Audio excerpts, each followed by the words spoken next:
నమస్తే. ఇన్నాళ్ళు నన్ను సపోర్ట్ చేస్తూ, ఎంకరేజ్ చేస్తూ మీ ప్రేమని నాకు అందిస్తున్న ప్రతి ఒక్కరికి కృతజ్ఞతలు. అలాగే ఈ వీడియో కూడా ఖచ్చితంగా మీకు ఉపయోగపడుతుంది. లైక్, షేర్ అండ్ సబ్స్క్రైబ్ చేసి మీ సపోర్ట్‌ని నాకు అందించండి. అలాగే ఈ వీడియో పట్ల మీకున్న అభిప్రాయాన్ని కామెంట్ సెక్షన్‌లో కామెంట్ చేసి తెలియజేయండి. ఇప్పుడు వీడియోని చూద్దాం. నమస్తే. Welcome to our channel. నేను పద్మిని. ప్రస్తుతం మనతో పాటు హిందూ జనశక్తి ప్రెసిడెంట్ లలిత్ కుమార్ గారు ఉన్నారు. మాట్లాడదాం. లలిత్ గారు నమస్తే అండి. నమస్కారం అండి. Right sir. ఒక్కసారి ఏదైనా 4 మాటలు రాముడి గురించి చెప్పరా? ఒకటండి, రాముడి గురించి 4 మాటల్లో మనం చెప్పడం అనేది ఊరికే ఎప్పటికీ అయ్యేది పని కాదు. ఇప్పటికే అవ్వదు. అవును. కాకపోతే మీరు ఇచ్చిన రాముడు టైంలో యాహ్! ఇది అడగాలనిపించింది. అదైతే చెప్పండి. ఖచ్చితంగా మీరు ఎలా ఆరాధిస్తారు ఒకసారి చెప్పండి? మీ ఆరాధన ఎలా ఉంటుంది? మనకి పూజ అది శాస్త్రం ఏమైనా మన చేసుకుంటారా? పెద్దవాళ్ళు చెప్తున్నారు హ్మ్. కదండి. హ్మ్. మాతా రామో మత్ పితా రామచంద్ర, స్వామి రామో మత్ సఖా రామచంద్ర, రైట్. సర్వస్వమేవో రామచంద్రో దయాళు. రైట్. మనకి రాముడు తల్లి, రాముడు తండ్రి, రాముడు అన్న, రాముడి స్నేహితుడు, రాముడు సర్వస్వం మనకి. ఆ సర్వస్వమైన రాముడి గురించి ఒక మాట చెప్పాలంటే ఎప్పటికీ అవ్వదు. ఎప్పటికీ 4 అవ్వదు. మాటల్లో చెప్పాలంటే కూడా అవ్వదు. అవును. ఒక ఒక జన్మంతా జన్మ సరిపోదు. జన్మంతా మాట్లాడుకున్నా కూడా రాముడి గురించి సరిపోదు. రాముడు అనే పేరు గురించి చెప్తుంటేనే కళ్ళల్లో నీళ్ళు వస్తా ఉంటాయి. రైట్. అంత గొప్ప రామచంద్రుడు. మాట్లాడదాం. ఆ మాట్లాడదాం. రాముడి గురించి హా. ఏమని చెప్పను? హా. ఒక సత్యసంధత గురించి చెప్తామా? ఎట్లా రామాయణాన్ని ప్రతినిత్యం అధ్యయనం చేస్తారా? ఎలా ఉంటుంది మీ దినచర్యలో? లేదండి, భగవత్ ఆరాధనకి ఎంత సమయాన్ని కేటాయిస్తారు ఒకసారి చెప్పండి? భగవద్ ఆరాధన ప్రత్యేకంగా అయితే నేనైతే ఉమ్. తక్కువేనండి. తక్కువే. ఎందుకంటే దేవాలయ దర్శనానికి నిత్యం ఏదో ఒక సమస్యల మీద వెళ్తూ ఉంటాం. ఉమ్. అందరూ దేవాలయంలో దేవుడిని కోరికలు కోరటానికి వెళ్తూ ఉంటారు. ఉమ్. ఉమ్. మేము దేవాలయానికి ఎందుకు వెళ్తూ ఉంటాం అంటే దేవాలయాలకు వచ్చిన సమస్యలు తీర్చడానికి పోతూ ఉంటాం. ఉమ్. ఉమ్. అది రామాలయాలు ఉంటాయి, శివాలయాలు ఉంటాయి, అమ్మవారి ఆలయాలు ఉంటాయి, అన్ని ఉంటాయి. ఉమ్. బట్ ఎన్ని గ్రంథాలు ఉన్నా అన్నిటికంటే స్పెషల్ ఏంటి అంటే ఖచ్చితంగా రామాయణమే. రామాయణం. ఎందుకు అంటే ఉమ్. రామాయణంలో మొత్తం ఆ చివర ఒక అక్షరం నుంచి చివరి అక్షరం దాకా ఏది చదువుతున్నా సరే అదో తెలియని పులకరింత.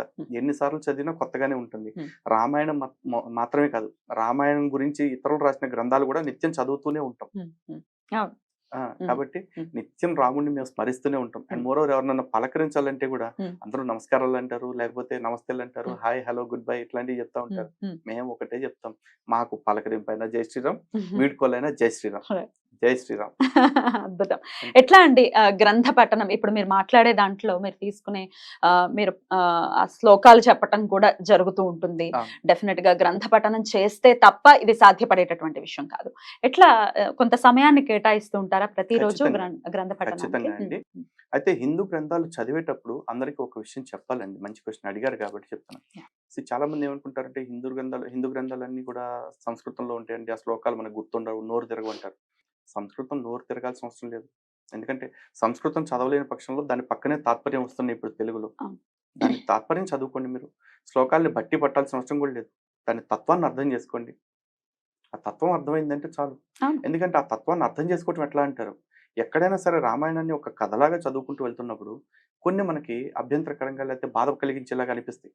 అలాంటివి వచ్చినప్పుడు ఒక్కసారి కవి హృదయాన్ని పెట్టి ఆలోచించండి, వాల్మీకి హృదయాన్ని పెట్టి ఆలోచించండి, ఎందుకు ఇలా జరిగి ఉంటుంది అని. ఎందుకంటే వాల్మీకి తన సొంత పైత్యాన్ని రాయలేదు. ఎప్పుడు వాల్మీకి స్వయంగా రామాయణం జరుగుతున్న కాలంలో దాన్ని దర్శిస్తూ రాశారు. అండ్ మోరోవర్ రామాయణం మాత్రమే కాదు, ఏ హిందూ గ్రంథంలో అయినా సరే చదువుతున్నప్పుడు మీకు అట్లాంటివి అనిపిస్తే ఒకటే గుర్తుపెట్టుకోండి, సనాతన గ్రంథం చెడు చెప్పదు. ఒకవేళ ఏదన్నా చెడు సంఘటనల గురించి చూపిస్తే ఆ సంఘటన పూర్తిగా చదవండి.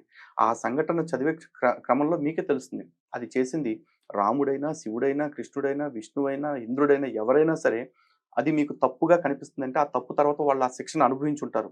చివరికి బ్రహ్మదేవుడితో సహా శిక్షను అనుభవించుంటారు. దాని అర్థం అవన్నీ నిజంగా వాళ్ళు శిక్షలు అనుభవించేస్తారా? ఇంకోటో కాదు.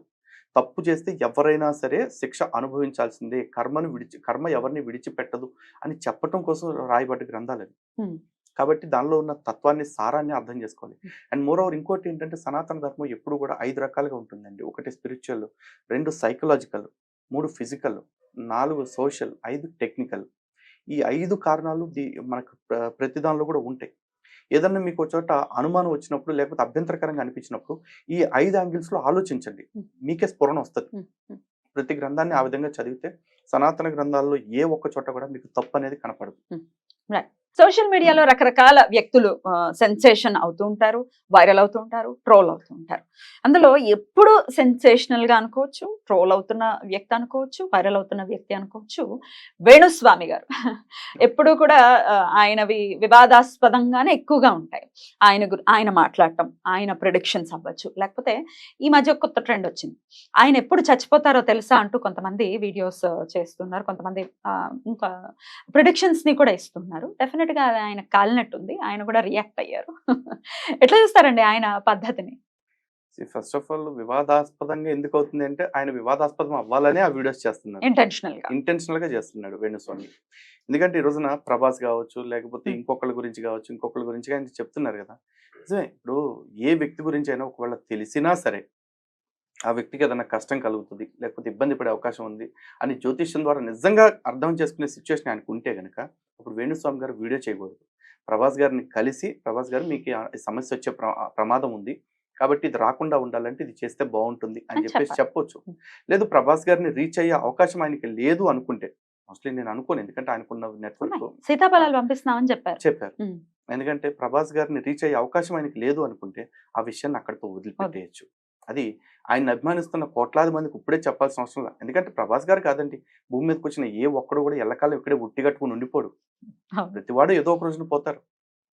చావు అనేది ఎవరికి చెప్పి రాదు, అది వచ్చిన రోజున వాడు ఉండడు. దాని గురించి ఆయన అందరికి ఎందుకు చెప్పాలి? ఈ అసలు రోజున పెళ్ళవదు. వాళ్ళ గురించి పెళ్లి చేసుకుంటే అదే యా, వాళ్ళ యా. గురించి వీళ్ళ గురించి చెప్తున్నారు. వేణుస్వామి గారిని ఆయన చావు గురించి ఆయన చెప్పమనండి, ఉమ్. ఆయన జాతకం ఆయన చూసుకోమని చెప్పండి, అది చెప్పుకోవచ్చు కదా. ఉమ్. అలా కాకుండా ఎందుకు ఇట్లాంటివి చేస్తున్నారు? ఇది ఖచ్చితంగా ఆక్షేపణీయమే సమాజంలో ప్రతి ఒక్కళ్ళకి కూడా. ఉమ్. ఎందుకంటే ఎలాంటి వాడికైనా సరే చూడండి, నువ్వు బాగుంటావు, బాగుపడతావు అంటే సంతోషిస్తాడు కానీ నువ్వు చచ్చిపోతావు, నువ్వు రోగిష్టుడు వైపు నీ Definitely కష్టాలు బాధ వస్తాయంటే అనిపిస్తుంది కదా. ఎవరు వినటానికి మనసు ఒప్పుకోదు. ఆ.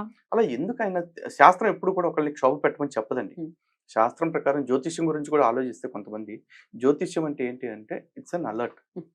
ఒకవేళ పాత్ని చూపిస్తుంది. పాత చూపిస్తుంది, ఈ కష్టం వచ్చే అవకాశం ఉంది, ఇది రాకుండా ఉండాలి, లేకపోతే ఇది ఇంకో మార్గంలో నీకు తప్పిపోవాలంటే ఏం చేయాలి? ఈ రోజున ఒక సామెత ఉంది, కేజీ ఇనుము బరువా, కేజీ దూది బరువా అంటే. ఎవరైనా ఏం చెప్తారు? రెండు సమానమే అంటారు.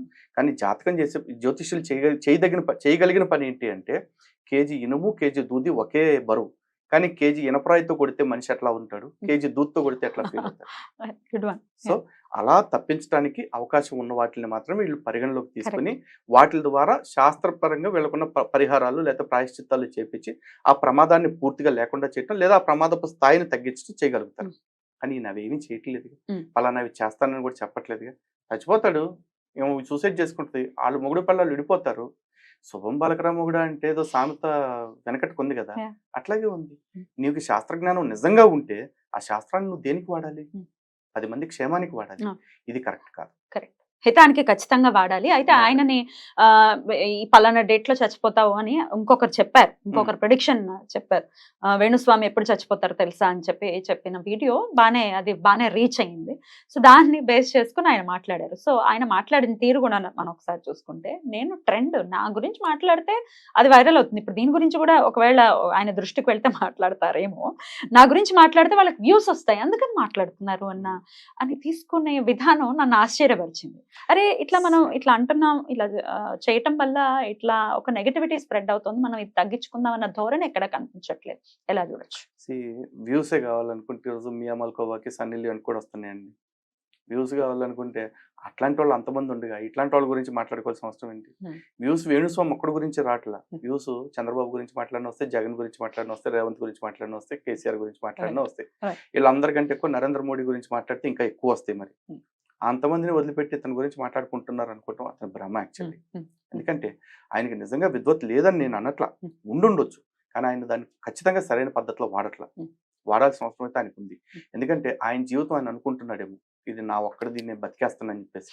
కానీ అలాంటి పండితుల్ని బేస్ చేసుకుని ఈరోజు సనాతన ధర్మం యొక్క అస్తిత్వం, లేకపోతే సనాతన ధర్మం యొక్క విలువ కూడా ఆధారపడి ఉంది. ఈ రోజున వేణుస్వామి అంటే చాలా మంది అతని పేరు అనుకోవట్లా, నిజంగా ఈయన ఎవరన్నా స్వామీజీ ఏమో అనుకుంటున్నారు, ఆయన వేషధారణ చూసి అనుకుంటున్న వాళ్ళు కూడా ఉన్నారు. అటువంటి అన్య మతస్థులు ఎవరైనా ఇట్లాంటివి చూస్తే, ఈరోజు సనాతన ధర్మం విషయంలో పద్మిని గారికి ఎంత బాధ్యత ఉందో, లలిత్ కుమార్కి ఎంత బాధ్యత ఉందో, వేణుస్వామికి కూడా అంతే బాధ్యత ఉంటుందిగా. మరి వేణుస్వామి ఆ బాధ్యతని నెరవేర్చరా? ఆయన దగ్గర వాళ్ళు డబ్బు ఉంది, స్థాయి ఉంది, హోదా ఉంది, పరిచయాలు ఉన్నాయి, పలుకుబడులు ఉన్నాయి, అన్నీ ఉన్నాయి, సబ్జెక్ట్ ఉంది. వాటిల్లో దేనిలో ఒక్కదాన్ని ఆయన వాడాలి.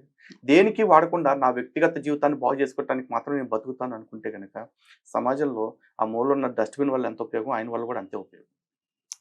మార్చుకోవాలి, పద్ధతిని మార్చుకోవాలి. మార్చుకోవాలి ఎందుకంటే ఖచ్చితంగా. ఒకే తాటి మీదకి అందరినీ తీసుకొచ్చేస్తారు ఖచ్చితంగా వీళ్ళందరూ. వేస్తే ఖచ్చితంగా విషం అవుతుంది. ఆ చిటికెడు విషంగా వేణుస్వామి ఉంటారా? లేకపోతే తనను తాను మార్చుకొని ఇప్పటి నుంచైనా సరే సనాతన ధర్మోద్ధరణకి కృషి చేస్తారా అనేది వేణుస్వామి గారు తెలుసుకోవాలి. డెఫినెట్లీ.